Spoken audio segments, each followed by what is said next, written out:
King Nebuchadnezzar, ruler of Babylon, was a powerful man. He built a giant golden statue and commanded everyone to worship it. "When you hear the music," he declared, "bow down to the statue.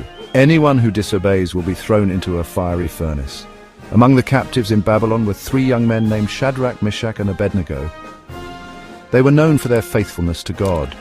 They believed in God's power and refused to worship any other god, even if it meant death.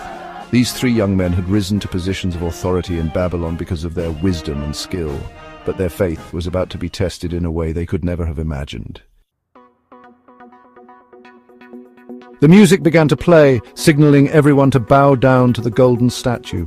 All around them, people prostrated themselves before the idol, but Shadrach, Meshach, and Abednego remained standing. Their hearts belonged to God alone. Some officials, envious of the young men's positions, rushed to the king.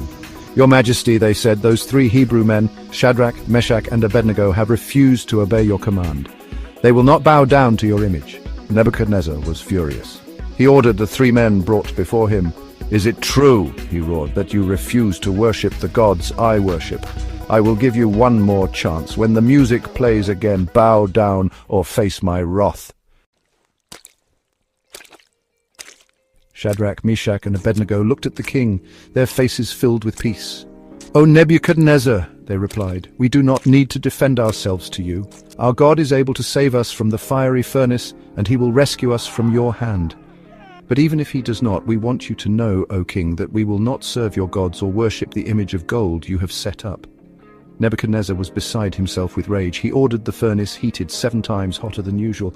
Then he commanded his strongest soldiers to tie up the 3 men and throw them into the blazing inferno. The heat from the furnace was so intense that the soldiers who threw them in were killed instantly. Shadrach, Meshach, and Abednego fell into the heart of the fire, seemingly doomed. Nebuchadnezzar, peering into the furnace, was astonished.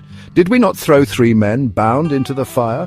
he asked his advisors. "Yes, O king," they replied. "Look," he exclaimed, "I see 4 men unbound and unharmed walking in the fire, and the 4th one looks like a son of the gods." Nebuchadnezzar approached the furnace and called out, "Shadrach, Meshach, and Abednego, servants of the Most High God, come out! Come here!"